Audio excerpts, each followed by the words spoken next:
Haute crête. L'air raréfié. Silence. Une ombre glisse sur la neige. Un léopard des neiges solitaires se déplace. Ses muscles se tendent. Sa queue bat un coup.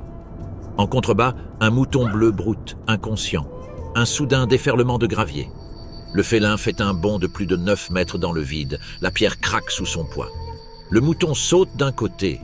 Pendant un instant, prédateur et proie se tiennent ensemble au-dessus du vide. Puis la montagne avale le bruit. Ici, chaque jour commence comme ça. C'est le royaume du léopard des neiges. Peu de gens l'ont vu. Encore moins nombreux sont ceux qui comprennent comment la vie survit là où l'air est rare et où l'hiver dure la moitié de l'année. Restez avec nous pendant que nous suivons les chasseurs et les chassés dans ce royaume. C'est l'histoire du léopard des neiges. Ici, dans l'Himalaya, les montagnes s'élèvent en lignes nettes et silencieuses. Des crêtes déchiquetées, sculptées par la glace, découpent le ciel. Le vent les balaie, apportant une pointe de poussière glacée. Rien ne bouge. Enfin, jusqu'à ce qu'on y regarde de plus près. Une seule empreinte laisse une trace dans la poussière. Large, parfait. Il s'agit du marquage d'un léopard des neiges, Panthera uncia. Le chasseur attend, patient comme une pierre. Alors que les premières lueurs du printemps se répandent sur le royaume du léopard des neiges, la glace se détache sur les crêtes. La neige s'adoucit, glissant le long des parois de granit sombre en lente cascade. Ici, sur une corniche cachée, se déplace un mouton bleu matriarcal, pseudois, Nayaur.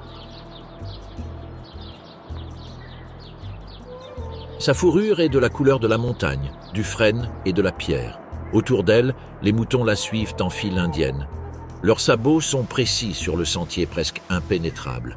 En bas, un précipice. Au-dessus, un mur de ciel. C'est la nurserie. Ce n'est pas un endroit ordinaire. Les moutons bleus l'ont choisi pour son isolement et sa hauteur.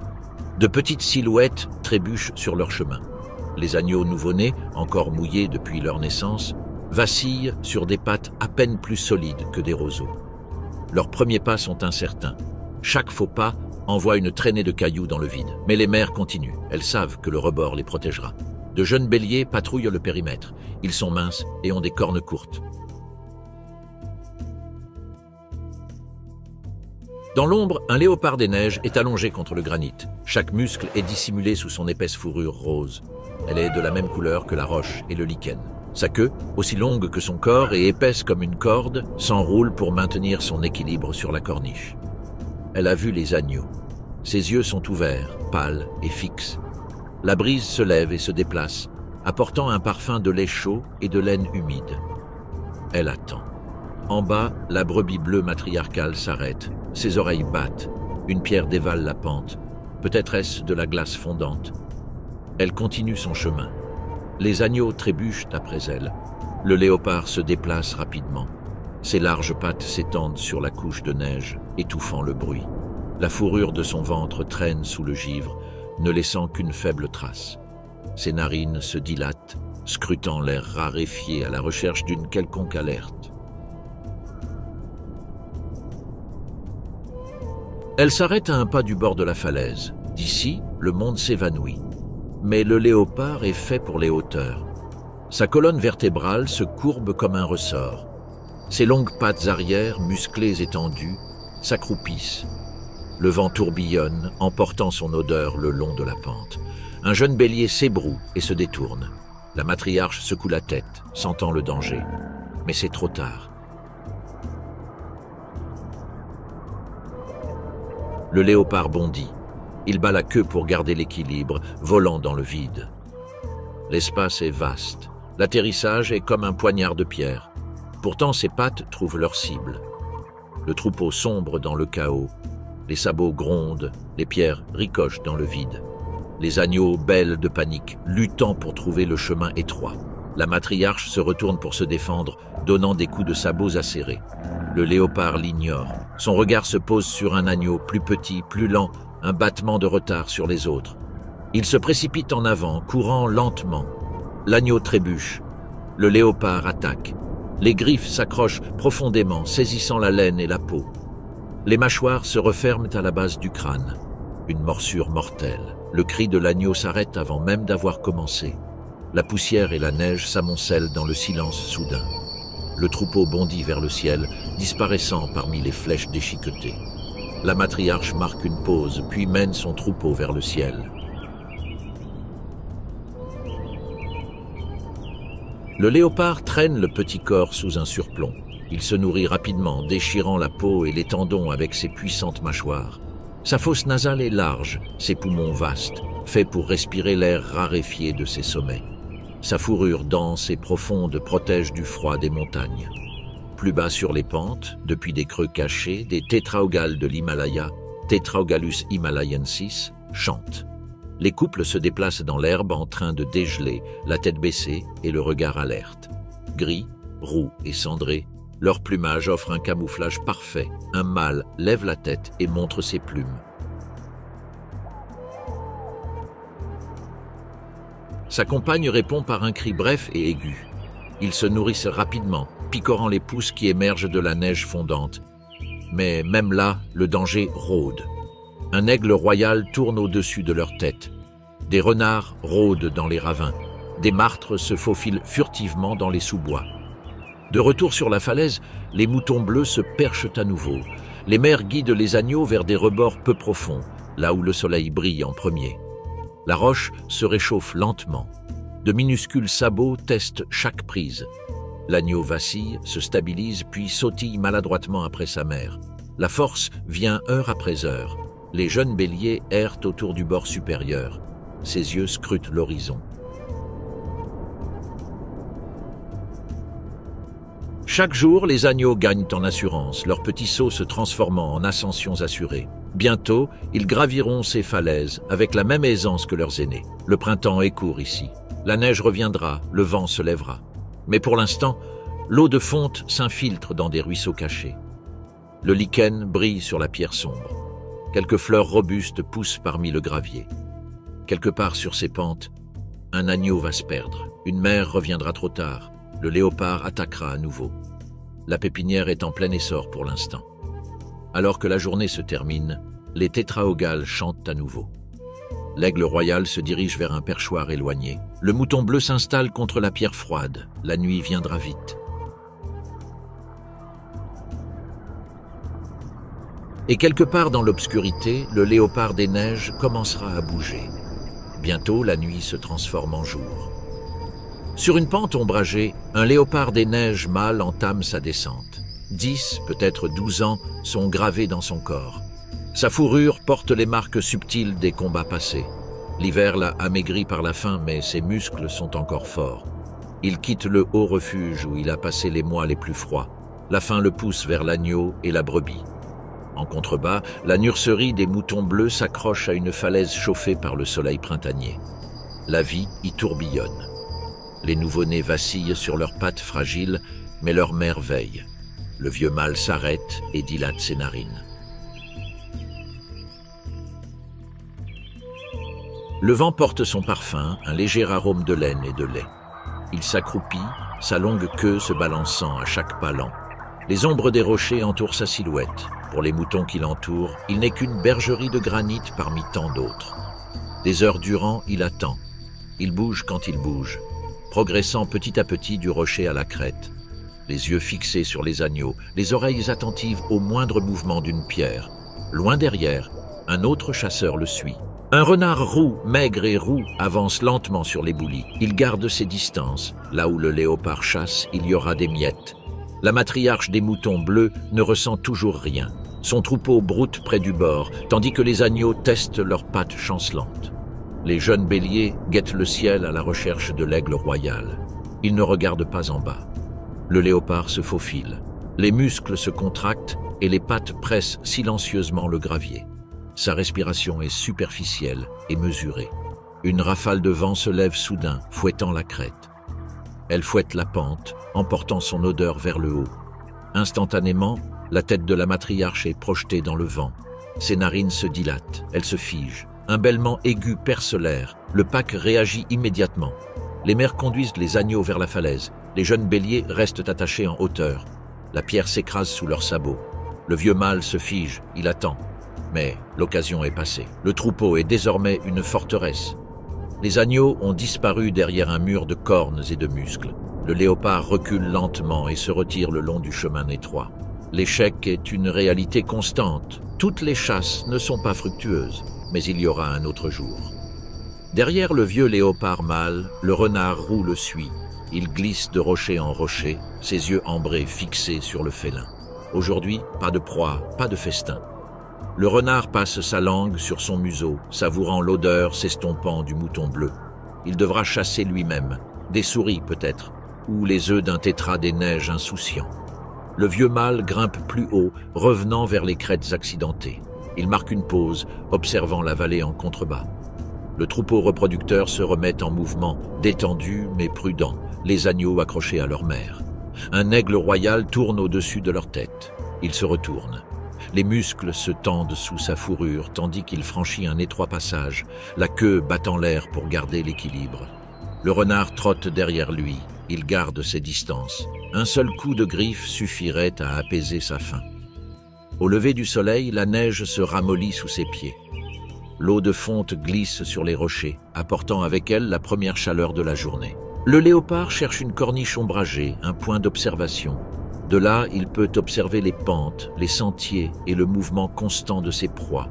Il attendra la tombée de la nuit si nécessaire. Les agneaux s'égareront à nouveau. Un rocher tombera. Le vent tournera en sa faveur. Le renard s'installe sur une étagère inférieure, enroulant sa queue autour de son nez. Cela peut aussi attendre. Les heures passent. Les sommets s'illuminent d'or, puis virent à l'indigo. La montagne se rafraîchit à nouveau. Les moutons bleus commencent à se diriger vers leur abri nocturne. Le vieux cerf se lève. Il s'en va dans la nuit qui approche, la faible lumière reflétant les rosettes pâles de son pelage. La faim brûle toujours. En bas, le renard glisse de son perchoir et continue, mais le vent le trahit une fois de plus. Le léopard s'arrête. Le risque n'en vaut pas la peine. Un saut mal calculé pourrait le faire déraper dans le vide. En contrebas, les moutons bleus ont pris le chemin le plus élevé. Pour combler l'écart, il lui faudrait une longue ascension exposée. Pas d'abri, pas de seconde chance. Le vent souffle aussi sur la pente, apportant leur odeur au troupeau. Les moutons bleus sont agités. Ils se dispersent sur les falaises, là où même lui ne peut les suivre. Une poursuite dans l'obscurité consommerait plus d'énergie que la viande ne pourrait compenser. Il est puissant, mais ce n'est pas un sprinter casse-cou. Une glissade, une jambe cassée et les longues nuits d'hiver l'achèveraient avant que la faim ne le fasse. Puis il baisse la tête et remue la queue, une fois en signe de frustration silencieuse. À des kilomètres de là, tandis que les sommets scintillent dans la faible lumière de l'aube du lendemain, une femelle léopard des neiges attend sur une étroite corniche. Sa fourrure se fond dans la falaise, gris sur gris. Deux petits se blottissent contre son flanc. Ils ont 5 mois, encore tendres, avec la rondeur de la jeunesse. La mère se lève, silencieux, liquide. Elle traverse un trou et s'arrête, courbant la queue pour garder l'équilibre. Les oursons la suivent, leurs pattes sont trop rapides. Leur queue siffle comme une fumée incessante. Aujourd'hui, ils apprennent. En contrebas, une prairie de rochers et d'herbes fines s'étend entre des rochers brisés. Les pics sont lancés entre les pierres, des corps minuscules, oreilles pointues. Rapides comme des étincelles, pratique parfaite. La mère s'accroupit. Ses muscles se tendent. Elle avance lentement. Les petits l'imitent. L'un d'eux s'avance à pas de loup, anxieux. Ses pattes effleurent à peine le sol. Son regard se pose sur un squig qui grignote une pousse fraîche. Il reprend ses esprits et saute. Le pica gèle trop tard. Le petit pica atterrit sur sa cible. Un petit couinement, rien de plus. La mère observe. Une leçon bien apprise. Le deuxième petit hésite. Il rampe vers un autre pica, la queue remuante. Ses muscles se contractent d'excitation. Trop tôt, il bondit. Les pierres se dispersent. Les raies piquent. Le chiot tombe en avant, déconcerté. Le petit baisse les oreilles, s'accroupit à nouveau et guette les pierres. Le vent souffle sur la colline. Un murmure faible, profond et lointain l'accompagne. La mère se raidit. Ses oreilles se tournent vers le bruit. Le murmure s'intensifie. Les chiots s'écrasent contre le rocher. La montagne bouge. Une dalle s'effondre au-dessus d'eux, roulant dans un grondement de gravier et de poussière. Des rochers dévalent la pente en se brisant. La mer bondit, repoussant les petits d'un coup d'épaule. Ils rampent le long du rebord, enfonçant leurs griffes dans la pierre. Les cailloux piquent leurs flancs tandis que l'éboulement gronde. La poussière trouble l'air. La montagne rugit, et puis, aussi soudainement qu'elle a commencé, elle se tait. Ils s'accroupissent sous un surplomb. La poussière se dépose sur leur pelage comme de la cendre. Les petits clignent des yeux à travers la brume. La mère écoute attentivement, attendant la prochaine pierre qui bougera. Rien. En bas, les lièvres laineux, Lepus, Oyostolus, fuient terroriser leur zone d'alimentation. Ses longues oreilles bougent, captant les échos des chutes de pierre. Ils sautaient à travers l'herbe clairsemée, leur manteau blanc brillant sur la terre plus sombre. Les oursons les observent. L'un d'eux avance lentement, reniflant la poussière là où se trouvaient les lièvres. Son odeur persiste, la mère s'approche. Elle scrute la pente puis pousse ses oursons vers l'avant. Ils grimpent plus haut, loin de la cicatrice rocheuse fraîche. Les chiots grimpent sur les rebords.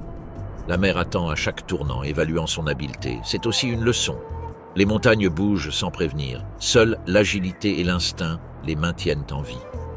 En lieu sûr, elle s'arrête. En contrebas, la glissade a creusé une fissure pâle dans l'éboulis. La prairie est à nouveau calme. Les pikas crient depuis des terriers cachés. Les lièvres ont fusionné avec l'ombre. Le chiot, qui avait raté sa proie précédente, s'accroupit à nouveau, les yeux fixés sur un pika qui s'aventure hors d'une crevasse. Il se déplace avec une prudence renouvelée, contrôlant chaque muscle. Il attend. Respiration superficielle. Queue immobile. Un battement de cœur, puis un autre. Le chiot sursaute. Les pierres volent, mais cette fois, le chiot réussit. Le pika émet un cri étouffé. La mère observe, approuve. L'après-midi habille les sommets de rose et d'indigo. La mère conduit ses petits dans un coin abrité sous une dalle de granit en pente. Ici, le vent s'est calmé. Ils y passeront la nuit en silence. Les petits se blottissent contre sa chaleur. Il lui reste son prix, un petit repas de la chasse précédente. L'autre dort le nez collé contre son flanc, déjà en train de rêver. La montagne s'apaise. En contrebas, les lièvres laineux réapparaissent, prudents, l'oreille dressée. Les pikas gazouillent depuis leur cité de pierres cachées. Tout là-haut, la mer veille, les yeux mi-clos, mais les sens à l'affût du moindre bruit. Demain, nous apporterons plus de leçons. Lorsque la lumière du matin se répand sur la falaise, le lendemain, la vie reprend vie. Sous un tas de rochers, les pikas commencent leur travail quotidien. Petits corps, oreilles rondes, pattes agiles. Ils courent de l'ombre au soleil, transportant des pousses d'herbe et des brins de mousse. Chaque chargement disparaît dans des tunnels creusés profondément dans les éboulis. À l'intérieur, les chambres s'ouvrent comme de petites pièces. Ici, on sèche la récolte. C'est un magasin pour le long hiver à venir. Les lances se déplacent à une vitesse inexorable. L'une d'elles se précipite vers une pousse, sectionnant les tiges avec un léger claquement. Une autre se faufile entre les pierres et agrippe fermement une brindille verte. Leurs voix résonnent en cris aigus. Ce sont des signaux pour la colonie, avertissements pour le monde. Une ombre tombe sur la pente, les pikas se figent, seul leur nez bouge, goûtant l'air. Pendant ce temps, sur une plateforme ensoleillée, un groupe de marmottes émerge. Corps large, épaisse fourrure brune et dorée. Elles rampent vers la lumière et s'étalent sur la roche chaude. Le matin est fait pour bronzer, pour se réchauffer après une nuit froide. Une marmotte se tient debout. Des yeux noirs scrutent les pentes. Il écoute, son sifflement aigu fend l'air. C'est l'appel d'une sentinelle. Les autres lèvent la tête. Le silence se répand dans toute la colonie. Même les pikas s'arrêtent à mi-chemin. Un éclair de mouvement près de la ligne d'herbe, un putois des steppes, Mustela eversmani, se glisse de derrière un rocher, sa fourrure striée de rayures sombres et claires. Il s'accroche au sol, le museau en mouvement, les yeux brillants de faim. La sentinelle siffle à nouveau plus fort. Les marmottes se précipitent vers la sécurité de leur terrier. Les pics disparaissent parmi les pierres. Le putois s'arrête.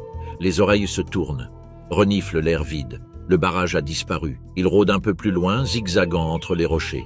Au bout d'un moment, il se cache dans l'ombre et disparaît. Peu à peu, la vie revient. Un pika solitaire gazouille, incertain. Un autre le suit. Des têtes émergent des crevasses et des tunnels. Des marmottes émergent à nouveau, prudentes. Ses moustaches bougent à chaque son. Le soleil réchauffe à nouveau les rochers. Au-dessus du tumulte, une silhouette plus imposante se déplace, sombre, lourde, délibérée. Un ours noir de l'Himalaya, Ursus tibetanus. Le laniger traverse maladroitement une pente lointaine. Sa fourrure brille d'un bleu pâle sous la lumière vive. La faim hivernale l'a affaibli. L'ours creuse dans le sol qui s'adoucit. Ses griffes déchirent le sol et les racines. Des pierres s'éparpillent sur la pente. Il s'arrête, lève le museau et hume la brise. L'odeur des jeunes pousses le propulse. À chaque mouvement de ses pattes avant, la terre s'envole dans un sombre nuage de rosée.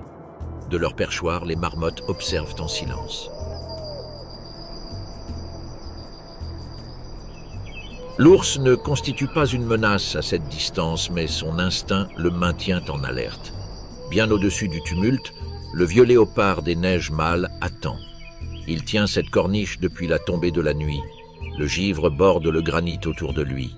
D'ici, il peut voir les marmottes, les picas agités, la bosse sombre de l'ours qui gratte la pente. Aucune de ses proies n'est sa proie. Il observe autre chose. Au-delà d'une selle rocheuse érodée par le vent, un petit groupe de moutons bleus broutent. 3 brebis, un agneau à moitié adulte et un bélier d'1 an. Ils broutent de fines pousses parmi les rochers, la tête baissée, indifférent. Le regard du vieux mâle se fixe sur le bélier. Plus grand que l'agneau, plus lent que les adultes. Il remue la queue une fois, il bouge. Chaque pas est silencieux. Ses larges jambes répartissent son poids sur la neige durcie. Le vent lui est favorable, emportant l'odeur des moutons jusque dans ses narines dilatées. Il se cache derrière un éperon rocheux, le corps accroupi. Les moutons lèvent la tête. Les oreilles tournent et les narines goûtent l'air. Le léopard se fige, tel un fantôme gris sur la pierre grise. Seule la longue touffe de sa queue frémit tandis qu'il se tient en équilibre sur l'étroite plateforme. Après un long soupir, les moutons baissent à nouveau la tête. Le jeune se tient à un pas de distance. Le vieux mâle s'approche. 20 mètres, 15. Ses pattes postérieures sont regroupées comme des ressorts tendus. Les battements du cœur sont étirés. Les rafales de vent font vibrer les pierres le long de la pente. Les moutons ont peur, mais il est trop tard. Il explose du rocher. Le poulain d'1 an s'enfuit, ses sabots grimpant sur la glace. Mais le léopard est plus rapide. Ses pattes avant heurtent l'arrière-train du mouton. Les 2 animaux tombent au sol. L'impact est brutal. Les griffes s'accrochent profondément. Les mâchoires du léopard se referment sur la gorge, formant un étau parfait d'os et de tendons. Le poulain donne un coup de pied 2 fois, puis s'arrête. Le silence continue. Les moutons se figent, puis s'éloignent en bondissant, leurs sabots projetant des étincelles sur la pierre. Le vieux mâle s'arrête un instant, puis se détourne. La faim trouve enfin une réponse. Il traîne la carcasse vers une corniche sombre. La proie doit être cachée des loups et des oiseaux charognards. Petit à petit, il le traîne derrière une barrière rocheuse où le froid masquera l'odeur. Au-dessus, un corbeau tourne en rond. En dessous, des marmottes émergent de leur terrier, sentant que la montagne a de nouveau changé de direction. L'ours noir lève la tête et perçoit la faible odeur de sang dans la brise. Mais la distance est trop grande. Dans l'abri sombre du rocher, le léopard des neiges se nourrit. En bas, parmi les pierres, les picas retournent à leur récolte sans fin. Chaque tige qu'ils portent est un futur repas. Chaque tunnel est une protection contre les mois cruels à venir. Les marmottes se réinstallent sur leur perchoir ensoleillé. Elles s'allongent contre le rocher, profitant de la chaleur tant qu'elles le peuvent. L'une d'elles se roule sur le dos, pattes levées, yeux mi-clos. Mais même au repos, ses oreilles frémissent au moindre bruit. Une douce brise agite les éboulis. Au loin, un faucon chevauche un courant thermique. Son cri est faible et lointain. La journée devient de plus en plus chaude. Le lichen brille sur le rocher. De minuscules fleurs poussent à travers le sol humide. Nous sommes au bord de l'été dans le haut Himalaya. Alors que le printemps s'allonge et que les beaux jours arrivent, les léopards des neiges attendent parmi les rochers. Leur pelage, parfait pour l'éclat de l'hiver, se fond désormais dans les gris et les bruns de la pierre dégelée. Les petits nés, pendant les mois froids, sont devenus de longs adolescents. La proie se déplace vers des altitudes plus élevées et se nourrit dans les prairies qui commencent à peine à verdir. Les grands félins les suivent, grimpant vers les plus hautes corniches, là où l'air se raréfie et le ciel se referme. Pour qui sait regarder, les signes sont là. Une trace adoucie dans la neige fondante, un effleurement contre un rocher qui se réchauffe, un léger parfum de musc porté par le vent qui se lève. Ce sera une saison d'abondance, une saison de défis. Contre toute attente, les léopards des neiges doivent endurer. Les jours se transforment en semaines, les semaines se transforment en mois. Alors que le printemps progresse jusqu'en juin, la première vraie chaleur atteint les hautes vallées. La neige fraîchement tombée fond et l'eau de fonte s'infiltre dans les ravins et les crevasses. Les ruisseaux rugissent d'une énergie renouvelée, gonflée par la glace qui a résisté pendant des mois. Les prairies resplendissent de couleurs. Gentianes violettes, potentilles jaunes et minuscules saxifrages étoilés fleurissent à toute vitesse. Les pikas et les marmottes se nourrissent presque sans interruption. Les moutons bleus et les chèvres de montagne descendent un peu, broutant les pousses tendres qui poussent grâce au dégel. En juillet, les champs de neige se réduisent aux creux les plus hauts et les plus ombragés. Le soleil brille intensément. L'eau de fonte ruisselle encore, mais les torrents de juin sont désormais des ruisseaux réguliers, clairs et rapides. Les insectes bourdonnent dans les prairies fleuries. Les journées deviennent longues et chaudes. Les pikas sont les premiers à ressentir le changement. Ils ne s'aventurent dehors qu'à la fraîcheur de l'aube et du crépuscule. Leur corps agile se déplace parmi les pierres. Un léger sifflement avertit du danger. Ils transportent des brins d'herbe jusqu'à des chambres secrètes. La gueule pleine, ils disparaissent dans d'étroites crevasses. À l'intérieur, ils scellent les entrées avec des pierres et de la terre. Le soleil de midi tape fort. Les rochers irradient de chaleur. Un pika solitaire se tient immobile, les oreilles aplaties, attendant l'ombre. Son monde s'est réduit à quelques pas. Non loin de là, des marmottes se sont étendues sur les rochers chauffés par le soleil. Leur épaisse fourrure absorbe la chaleur. Les yeux mi-clos, ils mâchent sans arrêt, arrachant les dernières pousses vertes. La concurrence devient de plus en plus rude. Deux mâles grognent l'un contre l'autre au-dessus d'un trèfle. Leurs dents brillent. Un nuage de poussière s'élève. Un sifflement perçant fend l'air, suivi du silence. Une marmotte se dresse fièrement, scrutant le ciel. Les rapaces tournent en rond, invisibles mais perceptibles. Les autres se figent, les muscles tendus. Les minutes s'écoulent avant que le courant ne soit rétabli. Chaque bouchée compte. La graisse accumulée promet la vie pour les mois froids à venir.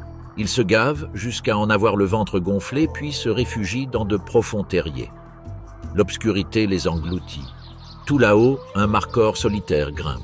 Ses cornes spiralées captent la lumière comme du bois poli. Le passage est étroit et s'effondre. L'ardoise détachée dévale bruyamment la pente.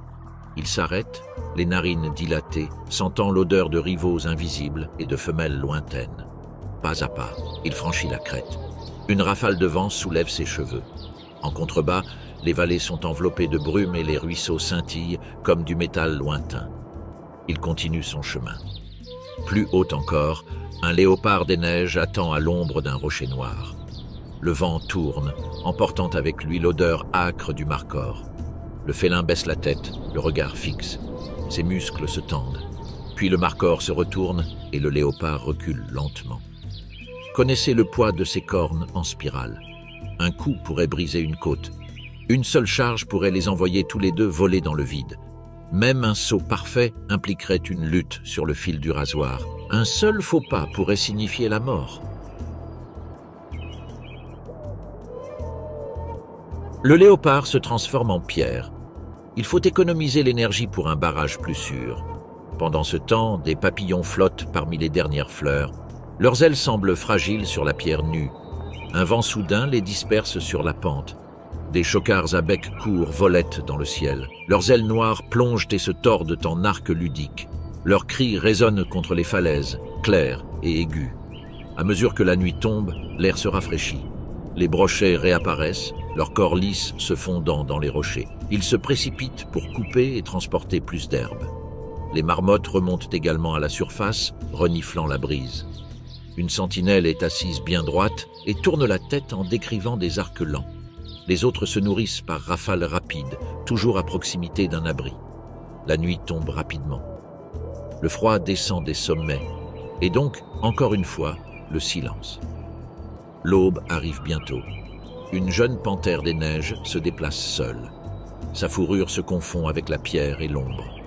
Elle rôde sur une crête aride, les muscles tendus sous sa fourrure tachetée. La faim la pousse à s'élever. L'odeur des chèvres flotte dans l'air raréfié. Les rochers glissent sous leurs pattes, envoyant un léger bruit sourd sur la pente. En contrebas, un petit troupeau de bouquetins broutent. Les jeunes sautent le long des étroites corniches, leurs sabots projetant des étincelles sur la pierre. Le léopard est accroupi, la queue immobile. Ses yeux sont fixés sur le plus petit, un petit qui s'éloigne de sa mère. Elle avance lentement. Un morceau d'ardoise cède sous sa patte arrière. La pierre glisse sur la pente, faisant un bruit sec contre la falaise. Instantanément, la mère chèvre de montagne lève la tête. Un sifflement aigu traverse l'air. Le pack explose. Les sabots claquent contre la roche et la poussière s'élève en un nuage pâle. Les enfants disparaissent derrière leur mère, agiles comme la fumée. La jeune femelle saute, mais le trou est vide. Elle reste accroupie, la poitrine haletante. La poussière recouvre ses moustaches. La persécution lui a coûté une énergie qu'il ne peut pas utiliser. La faim ronge plus profondément. Le jour s'efface et laisse place au crépuscule. La montagne se refroidit et se durcit. Il se repose dans un repli rocheux, les yeux mi-clos à l'écoute de la nuit. À l'aube, il reprend son ascension.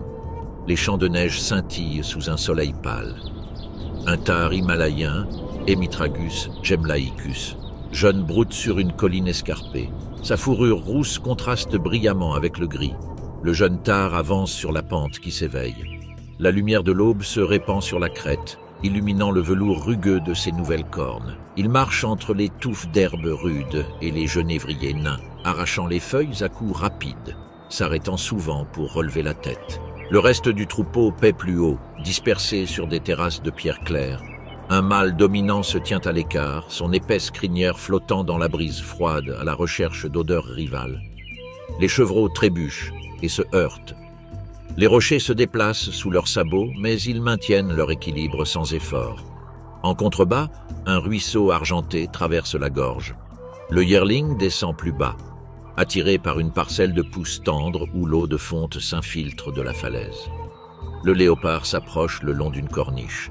Son corps s'aplatit et le bout de sa queue bouge. Les muscles se recroquevillent. Elle saute.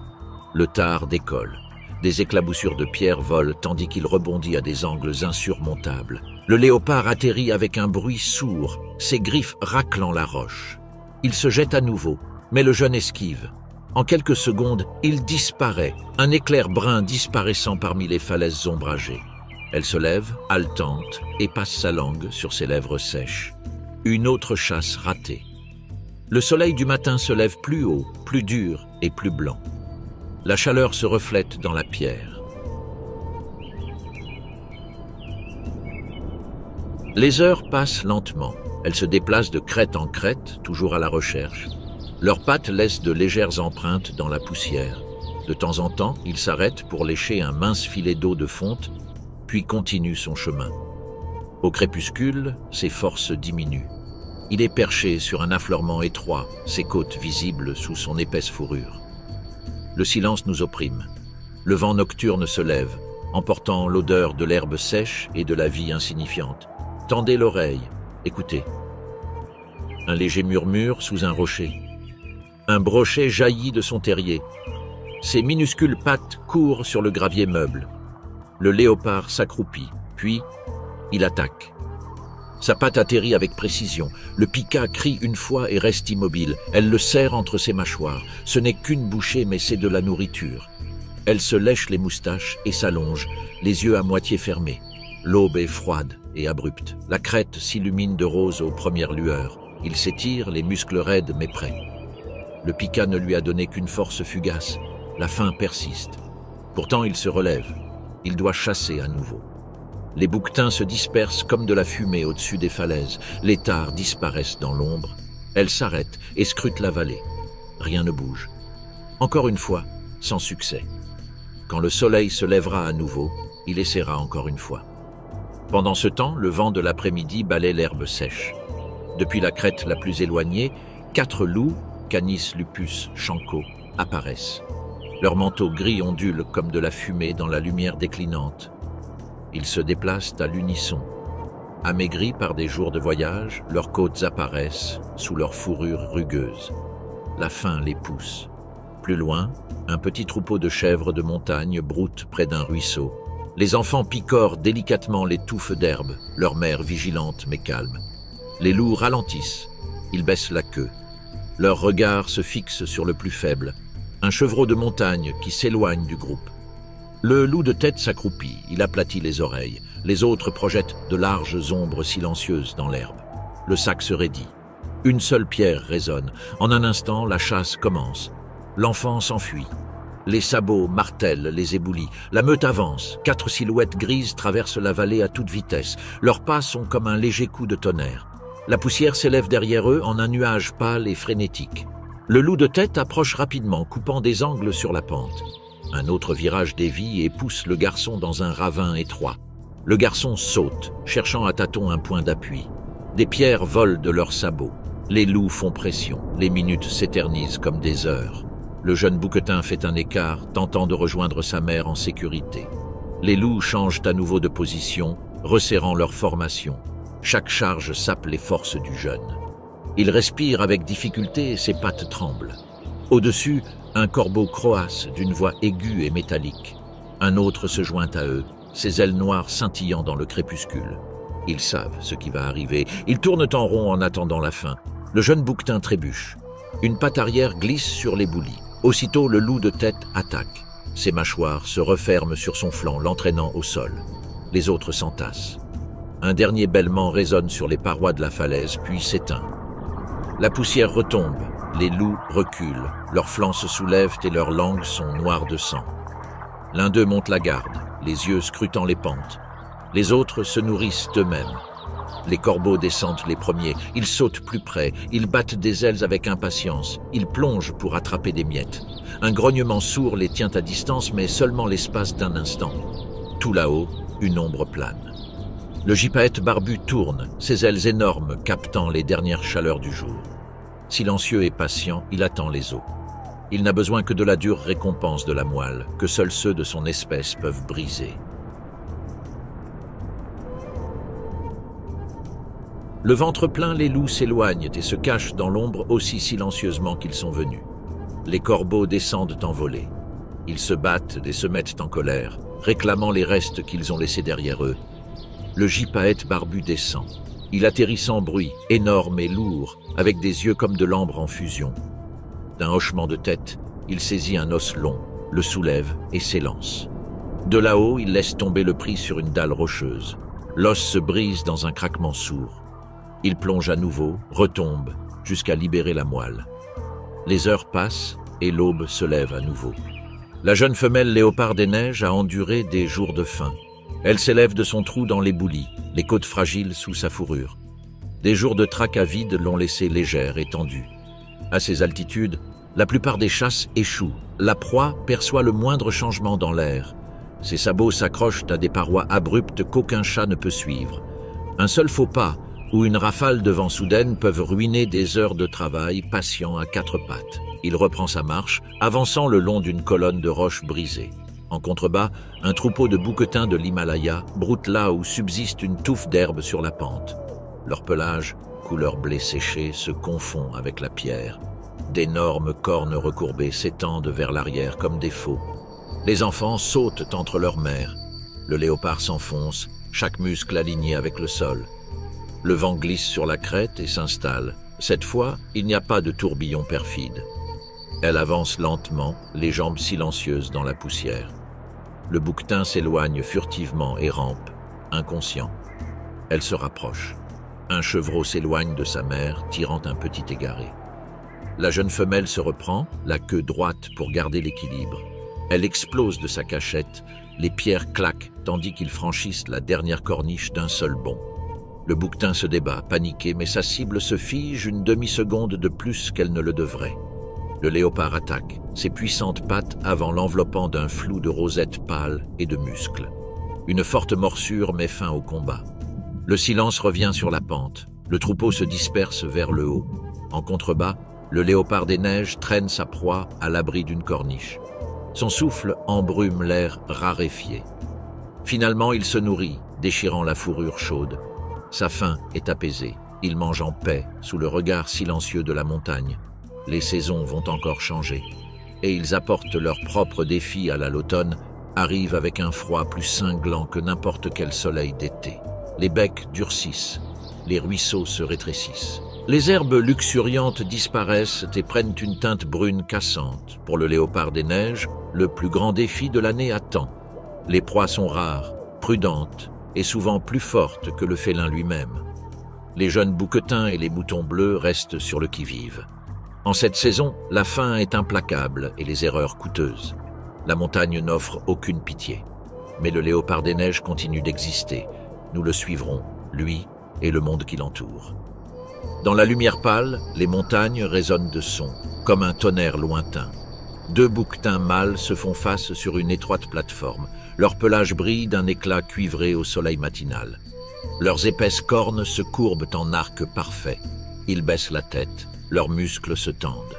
Une corne contre l'autre, un craquement qui résonne dans toute la vallée. Ils se séparent, projetant des nuages haletants dans l'air froid. À chaque cercle, les sabots raclent pour trouver une prise. Une fois de plus, ils entrent en collision. C'est la routine, courte, féroce et décisive. La force gagnera le droit de s'accoupler. La faiblesse signifiera l'exil. Plus haut sur la crête, un autre duel commence. En contrebas, la brebis bleue, matriarcale, guide son troupeau depuis les hauteurs balayées par le vent. Les agneaux, autrefois frêles, sautent maintenant avec assurance sur les corniches. Leur fourrure s'est épaissie, prête à affronter le froid qui approche. Elle les guide vers les pentes plus basses pour se nourrir de l'herbe enneigée. Ils se déplacent en une longue file. Les moutons poussent les jeunes vers l'avant. De temps en temps, la matriarche fait une pause. La tête haute, il guette la moindre trace de prédateur. Tout en bas, là où la vallée s'élargit et où l'air s'adoucit, un troupeau de yaks broute les dernières touffes d'herbe d'automne. Leurs silhouettes sombres se dessinent sur un tapis de rouille et d'or. Des cloches attachées à leurs cous épais tintent doucement en se déplaçant. Il y a du bétail dans ces endroits. Les moutons bleus atteignent le milieu des pentes à midi. Ici, l'herbe est fragile mais abondante. Les agneaux courent joyeusement, indifférents aux regards qui les suivent depuis les rochers lointains. La matriarche les garde près d'elle, détournant le groupe d'un signe de tête chaque fois que les ombres s'allongent dans la mauvaise direction. La lumière d'automne s'intensifie, teintant les falaises de cuivre et d'or. Les vents se lèvent, apportant le parfum du changement. Au loin, le troupeau de yaks se dirige lentement vers leur pâturage d'hiver. Le son de ces cloches s'estompe avec la distance. Depuis une haute crête, le vieux léopard des neiges mâles observe. Le grand félin s'adosse au rocher. Il a déjà vu le rut. Il sait que le chaos des cornes qui s'entrechoquent les laissera tous deux distraits, blessés et léthargiques. Les yeux du léopard suivent la ligne du mouton bleu. Prenez note des plus petits écarts, les pauses momentanées lorsqu'un agneau est laissé derrière. La chasse aura lieu lorsque les ombres s'allongeront et que la montagne deviendra froide. Pour l'instant, le chat reste un fantôme, absolument immobile. Les cris des bouquetins emplissent la vallée à la tombée de la nuit. Les duels ralentissent, les combattants sont épuisés, les perdants s'enfuient dans des ravins plus profonds. Les vainqueurs restent seuls sur leur corniche. Pendant ce temps, les moutons bleus s'installent sur une pente abritée. Les mères rapprochent leurs agneaux. Le gel se propage le long des bords de la prairie. Son souffle s'élève en faible colonne. Au-dessus d'eux, le léopard des neiges se déplace enfin. Il ne se précipite pas. En contrebas, un agneau solitaire s'éloigne de quelques pas du troupeau. Le chat agite sa queue. Le claquement soudain des cornes d'un bouquetin lointain masque le doux effleurement du prédateur qui approche. Le léopard s'arrête, attend, puis avance. Mais la matriarche ressent quelque chose. Elle tamponne une fois. Le troupeau se resserre. L'agneau court vers la sécurité de nombreux corps. Le chat se fige. L'opportunité est passée. La nuit tombe avec un froid argenté. La routine continuera pendant des jours. Les moutons bleus paîtront encore plus bas. Et le léopard des neiges observera, guettant le moindre pas imprudent. Pendant ce temps, la mère léopard des neiges attend sous une corniche, immobile comme une pierre. Depuis 2 jours, elle suit un jeune bouquetin. Le vent balaie les crêtes, emportant des odeurs par rafales soudaines et changeantes. Elle les hume, les narines dilatées. Une mauvaise brise la trahira. Il s'installe plus bas, sa longue queue enroulée autour de ses pattes, le regard fixé sur une silhouette pâle qui broutait au-dessus. Le chevreau grignote les touffes d'herbes cassantes, ses oreilles frémissant au moindre souffle du vent. Sa mère reste à proximité, mais se dirige vers un carré de lichen. Le jeune homme est à moitié caché derrière une colonne rocheuse brisée. Mais pas assez bien. Petit à petit, le léopard se lève. Il épouse la courbe de la colline, se fondant dans les ombres tandis que le soleil se couche derrière un pic. Les heures s'éternisent, le bouquetin broute, erre, se couche et se relève. 2 fois le vent tourne et 2 fois le léopard se fige. Il ne cligne pas des yeux. À la fin de la journée, le garçon se dirige vers une corniche étroite. Sa mère est désormais une figure lointaine. L'enfant baisse la tête et bouge les oreilles. Le léopard se recroqueville, sa queue est légèrement relevée. Puis elle sort de sa cachette. Un éclair gris et crème dévale la pente. Les pierres résonnent comme des tambours lointains. Le bouquetin s'envole, ses sabots dévalant la falaise avec fracas. La poursuite est brutale et rapide. Le léopard effectue de longs sauts en arc de cercle. Le garçon vire à gauche, tente de grimper, mais le félin est plus rapide.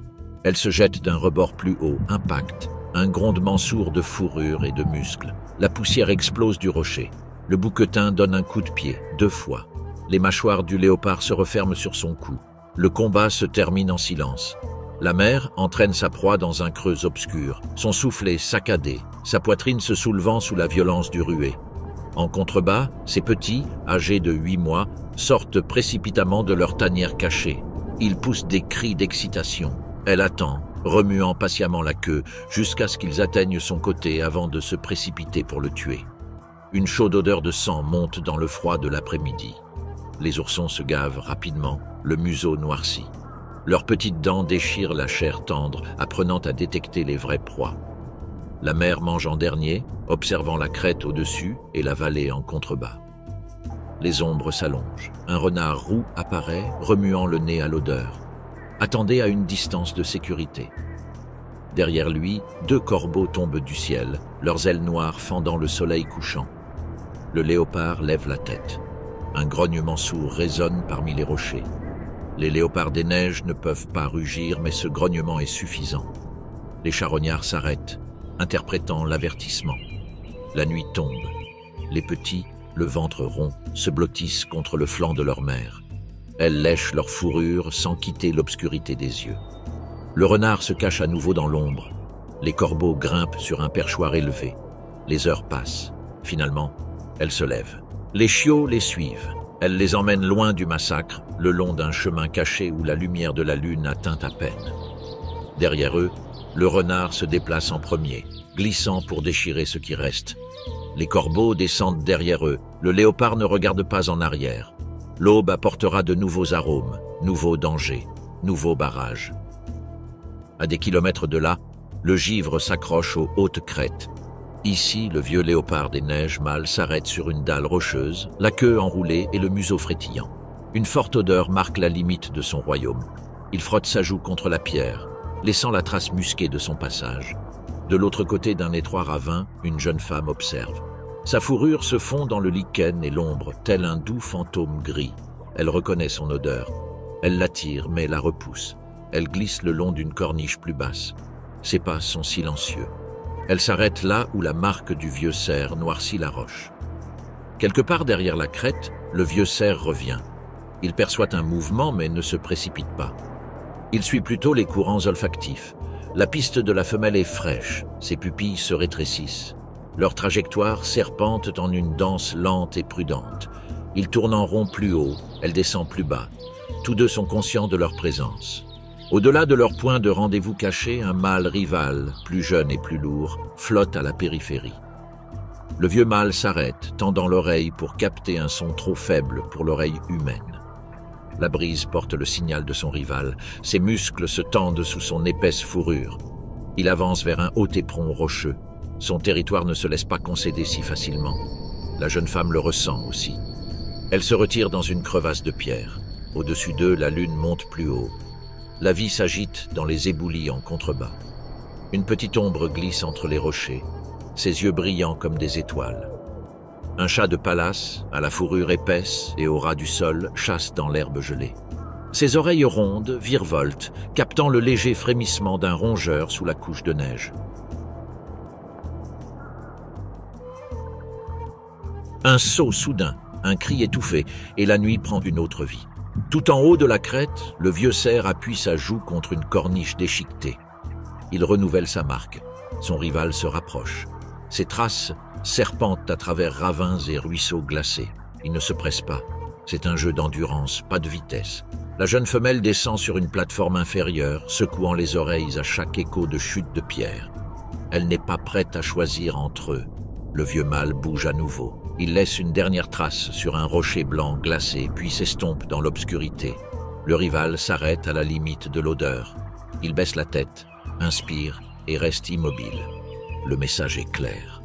Pour l'instant, il se détourne, se fondant dans un canyon de glace noire.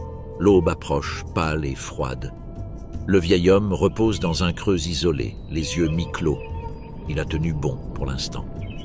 Alors que l'automne s'estompe, le givre scintille sur les hautes prairies. Les marmottes gambadent sur les pentes rocheuses, traînant des touffes d'herbes sèches dans leurs terriers. Chaque tige forme une forteresse dont elles auront besoin à l'arrivée de l'hiver. L'une d'elles s'arrête à l'entrée, remuant la queue et agitant le museau à l'odeur du vent glacial avant de disparaître sous terre.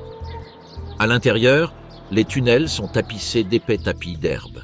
Les chambres latérales sont scellées avec de la terre compactée. Au-dessus, les picas se déplacent rapidement parmi les rochers, transportant mousse verte et tiges vers des cachettes cachées. Ils bouchent d'étroits tunnels pour conserver la chaleur se déplaçant avec urgence. Leurs cris s'élèvent, signalant le danger et avertissant leurs rivaux. Chaque pas compte. Les tempêtes peuvent recouvrir la vallée pendant la nuit. Le retard peut signifier la mort.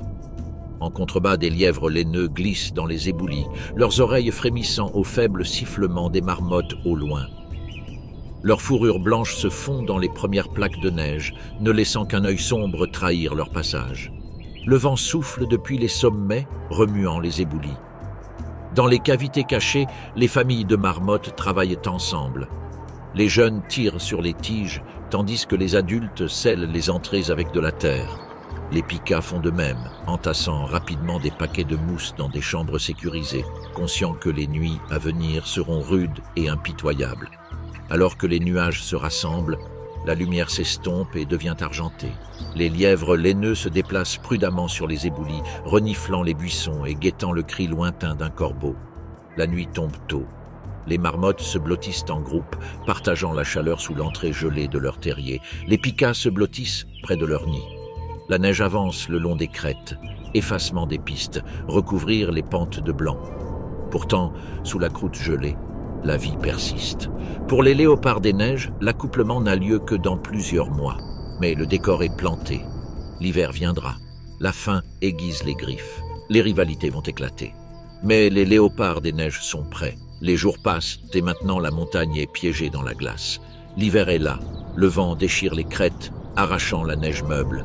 L'air brûle les poumons. Puis vient le son, profond. Laminage, sans fin, une avalanche. Tout commence par une crevasse. Une simple fracture dans la pente glacée. En quelques secondes, le flanc de la colline se détache, rugissant comme le tonnerre. Il dévale la vallée, dévorant rochers et pins. Le sol tremble. Des nuages de neige s'élèvent, masquant le soleil. Bien au-dessus du chaos, un groupe de chèvres de montagne s'accroche à un mur abrupt de roches noires comme de la glace. Leurs sabots acérés s'accrochent aux corniches glacées. Le givre borde leurs barbes, leur souffle embaume l'air immobile. Ils émiettent les plaques de lichen tenace. Un faux pas ici signifie la mort.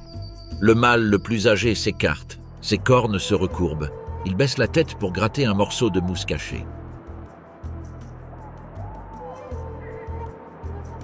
Des fragments de glace se dispersent au vent. En contrebas, un jeune rival observe, guettant une erreur, mais rien ne se produit. Sur une crête balayée par le vent, des tétraogales de l'Himalaya fourragent sous une fine couche de poussière. Leurs plumes tachetées se fondent dans les éboulis, ils grattent les monticules. Leurs griffes révèlent les graines laissées par la brève abondance de l'automne. Chaque miette est précieuse. Une rafale soudaine soulève un tourbillon de flocons et le troupeau gèle. Ce n'est que lorsque le vent tombe qu'ils reprennent leur quête silencieuse. Une deuxième avalanche se fait entendre sur une pente voisine. Le sol tremble sous les pieds.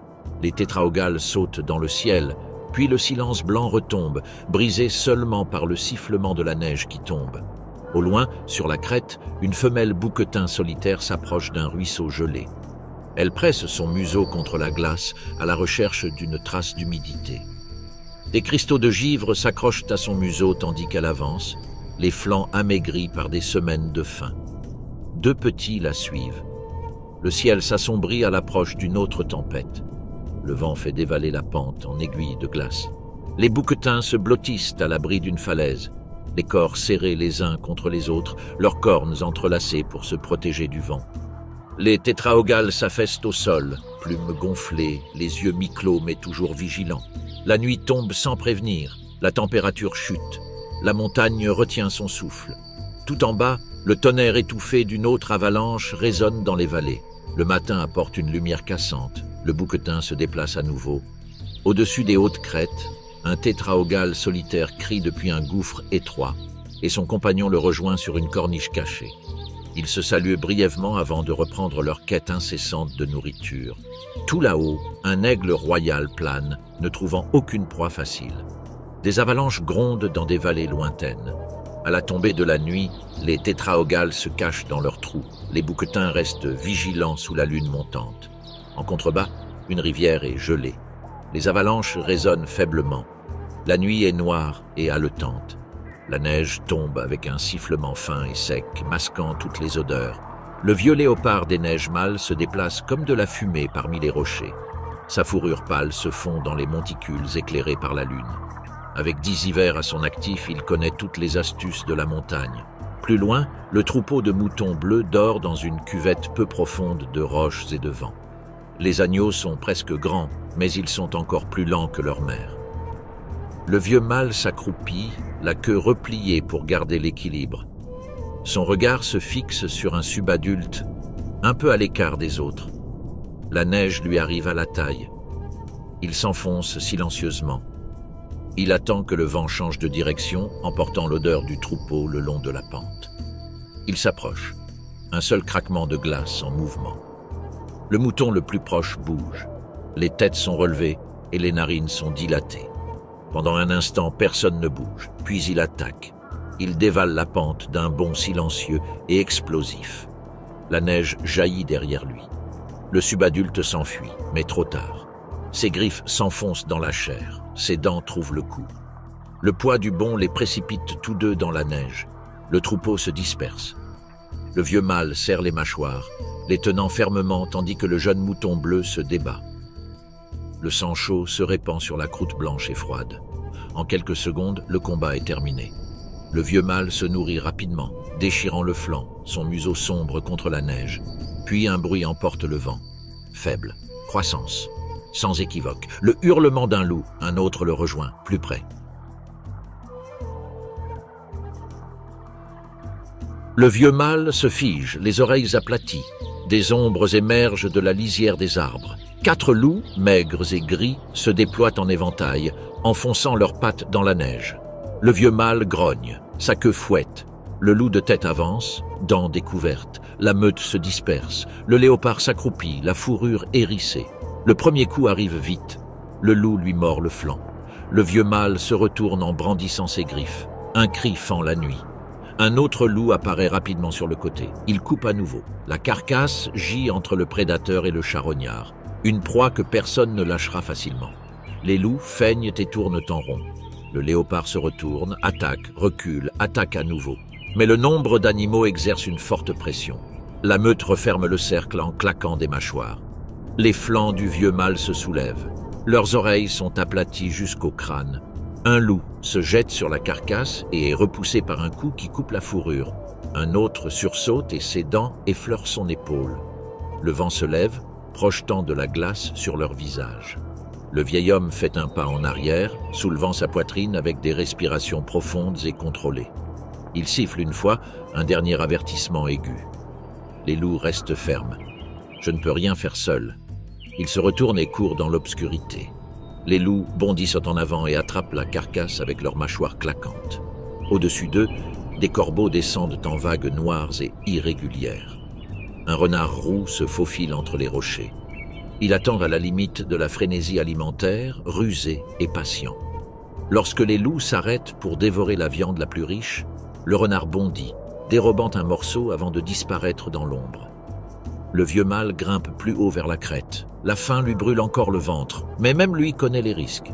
4 loups sont implacables. Leur force et leur coordination surpassent de loin la ruse d'un prédateur solitaire. Un combat à ce niveau coûterait de l'énergie, de la sécurité et peut-être même la vie. Les léopards des neiges sont faits pour la furtivité, la puissance et la précision, et non pour des combats interminables pour des miettes. La nuit appartient aux charognards. Demain, les sommets pourraient offrir une autre opportunité. Ce soir, ils se retirent dans l'ombre. Pendant ce temps, la mère léopard des neiges guide ses 2 petits. Presque adultes, ils suivent toujours ses moindres mouvements. La crête est une crête de pierre noire. La glace recouvre chaque affleurement. Le vent fouette le flanc de la montagne. La mer s'arrête, testant l'air. En contrebas, les ombres des moutons bleus paissent sur une colline lointaine. Elle remue la queue une fois, puis la guide vers le haut, cherchant un endroit plus sûr. Les chiots courent après elle. La glace cassante craque sous les pas insouciants. Des cailloux glissent dans le vide. Le plus jeune ourson s'approche trop près du bord. Ses griffes grattent un mince rebord d'ardoise. Un grincement fort brise le silence. La corniche cède. Le chiot hurle. Mais le son est instantanément englouti par le vent. La neige et les pierres tombent en cascade dans l'obscurité. Il n'y a aucune chance de survie. Le petit survivant s'accroupit et tremble. Ce genre de décès est courant ici. Les bouquetins font souvent des erreurs lorsqu'ils marchent sur ces falaises fragiles. Même le mouton bleu aux pieds sûrs tombe lorsque le rocher s'effondre sans avertissement. La mer bouge enfin. Elle s'éloigne du vide et grimpe plus haut. Le petit survivant la suit, se serrant contre elle, touchant presque son corps. Ils atteignent une étroite plateforme à l'abri du vent. La mère s'allonge, la queue enroulée autour de ses flancs. Le chiot se blottit contre lui, les yeux ouverts et sans cligner. Elle lèche le givre sur sa fourrure, son ronronnement est profond et constant. À l'aube, l'horizon saigne d'un or pâle. La mère se tient debout, les muscles engourdis par le froid. Le petit reste debout à ses côtés. Ensemble, ils avancent le long de la crête. Le petit suit chaque pas avec précision, le museau collé à la queue de sa mère. Ses yeux ne quittent jamais le sentier. À midi, ils atteignent un groupe de rochers balayés par le vent. Un mouton bleu solitaire se tient sur une pente lointaine, grattant le lichen de la pierre, trop loin pour une chasse. Elle regarde pendant un long moment, puis passe à autre chose. Le chiot reste proche. Dans un étroit ravin, ils perçoivent une faible odeur de lièvre. La mère est accroupie, les oreilles dressées. Le petit imite parfaitement sa posture. Un lièvre laineux jaillit des buissons, mais la neige est épaisse et poudreuse. La mère se précipite en avant, attaque silencieusement, griffes plantées. Elle traîne la proie dans un coin protégé. Le chiot mange en premier. Après avoir fini de manger, la mère grimpe sur une corniche voisine et regarde vers la vallée. Le petit est assis à côté d'elle, le museau noirci. La nuit revient avec une rapidité glaciale.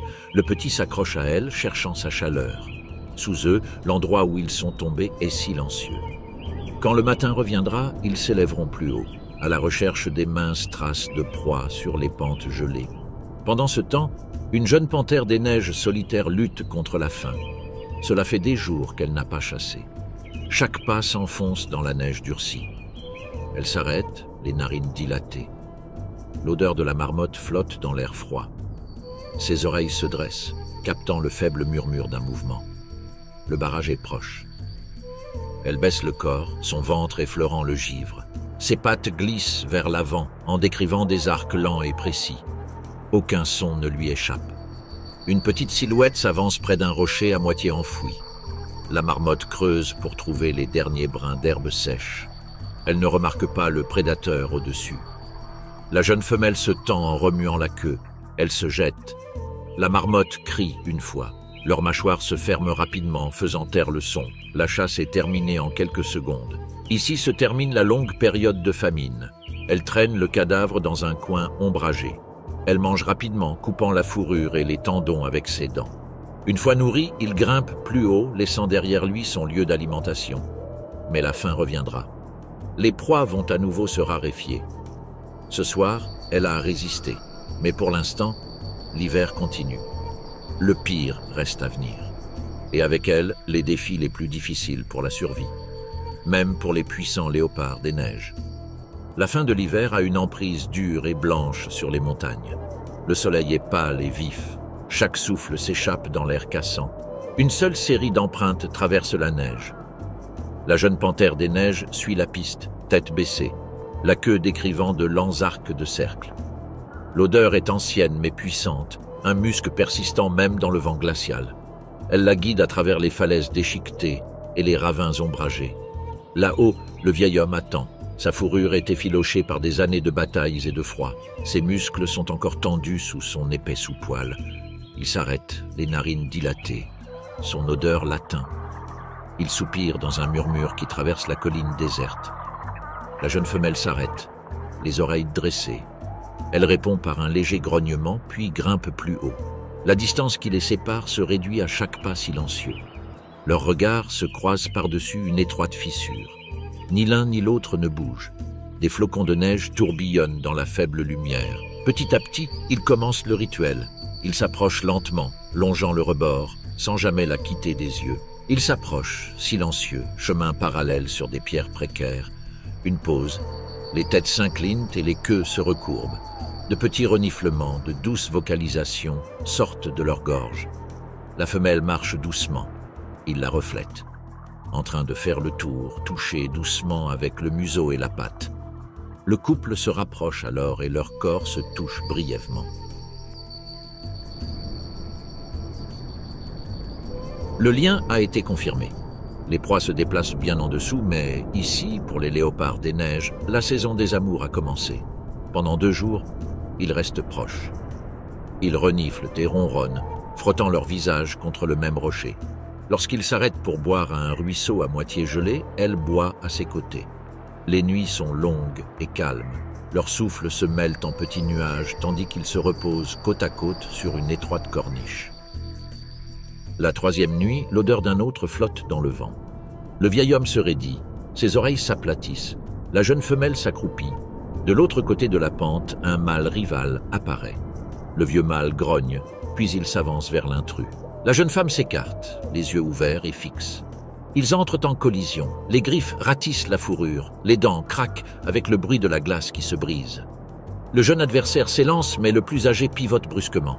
Il lui assène un puissant coup d'épaule, projetant son adversaire au sol. Ils tombent ensemble. Au bas de la pente, l'intrus se libère et s'enfuit. La jeune femelle regarde depuis les rochers. Lorsque l'odeur de la rivale s'estompe, elle s'approche à nouveau du vieux mâle. Ils baissent la tête et ils restent un instant ensemble. Les jours passent. Le couple longe les hautes crêtes, laissant des traces qui se chevauchent. Leur brève union scelle la promesse d'une nouvelle génération. Après l'accouplement, les couples de léopards des neiges ne forment pas de lien permanent. Leur union est temporaire. La période de gestation d'une femelle léopard des neiges dure environ 90 à 100 jours. Cela signifie que les chiots naissent au printemps, entre mars et juin. La mère cherche un terrier sûr, souvent dans une crevasse rocheuse ou une grotte, pour mettre bas et abriter sa portée. Le mâle ne participe pas à l'élevage des petits. La portée se compose généralement de 2 ou 3 petits. La mère reste avec ses petits dans le terrier pendant plusieurs semaines. Nourrissez-les, les protégez. Les chiots ouvrent les yeux lorsqu'ils ont entre 7 et 10 jours. Commencez à explorer après 6 à 8 semaines. Et ils commencent à suivre leur mère lors de courtes chasses à l'âge de 3 mois. Mais même lorsqu'une nouvelle vie commence, des changements se produisent ailleurs. À la limite du territoire de sa mère, le petit survivant se laisse distancer. Presque adulte, ses taches sont plus foncées et ses muscles durcis. Il attend sur une crête à l'aube. La mère l'appelle une fois. Le petit remue une oreille mais ne répond pas. Faites un pas en avant. Un tare himalayen solitaire observe depuis un rebord. Plus loin, de faibles traces d'un lynx errant traversent le chemin. Le jeune léopard ne suit personne, en route vers l'inconnu. Désormais, il vivra comme un chasseur solitaire, libéré de sa mère. Elle, de son côté, ira également de l'avant. Copain. Élever une autre portée, survivre une autre année. Une fois le pire passé, l'hiver relâche son emprise. Le soleil du début du printemps adoucit les hautes marches. La glace se fissure et les ruisseaux coulent sombres sous la neige. Le vieux mâle parcourt chaque jour davantage de distance, mais sa démarche est désormais inégale. Une boiterie le ralentit dans les montées raides. Il s'arrête souvent, agitant les flancs et scrutant les crêtes désertes. La faim lui ronge les côtes. Un jour, à l'aube, il ne retourne plus sur le sentier. Son parfum s'estompe au vent. Quant à la jeune femelle, son ventre déborde de vie. Elle avance prudemment, cherchant un bassin caché où les parois rocheuses la protègent du vent. Dans un creux, sous une falaise en surplomb, elle sonde le terrain et fait 2 fois le tour. Ce sera leur repère. Elle passe de longues heures en veille silencieuse. Les corbeaux volent haut dans le ciel, leurs ailes sombres se découpant sur le ciel pâle. Des moutons bleus paissent sur des pentes lointaines, leurs agneaux agiles sur la neige fondante. Les bouquetins se frayaient un chemin le long d'étroites crêtes, leurs cornes reflétant le soleil levant. Un gypaète barbu solitaire vole au-dessus de nos têtes, une croix noire contre les nuages. À chaque aube, son souffle se diffuse dans l'air chaud. Le monde qui l'entoure s'anime aux premiers rayons du soleil. Les marmottes sortent leurs museaux de leur terrier. Les picas crient depuis les champs pierreux. La saison de l'abondance reviendra. La jeune femme baisse la tête et ferme les yeux. À l'intérieur, la prochaine génération de chats fantômes vous attend. Les léopards des neiges sont plus que des chasseurs. En maintenant l'équilibre des populations d'herbivores, ils protègent les prairies alpines fragiles du surpâturage. Leur présence influence la vie sur les falaises et les vallées. L'eau des ruisseaux est plus claire, les plantes prospèrent, et même les charognards dépendent des restes de leur chasse. Bientôt, le cycle recommencera. Au retour du printemps, la neige fondra des falaises et les premières pousses d'herbe surgiront du sol dégelé. Les agneaux bleus vacilleront sur leurs pattes fragiles, les marmottes émergeront pour se prélasser au soleil, et des chats fantomatiques rôderont à nouveau sur les crêtes. Les mères enseigneront à leurs petits l'art de la survie. Les montagnes se préparent à une nouvelle saison de faim et de croissance. La vie continue comme d'habitude.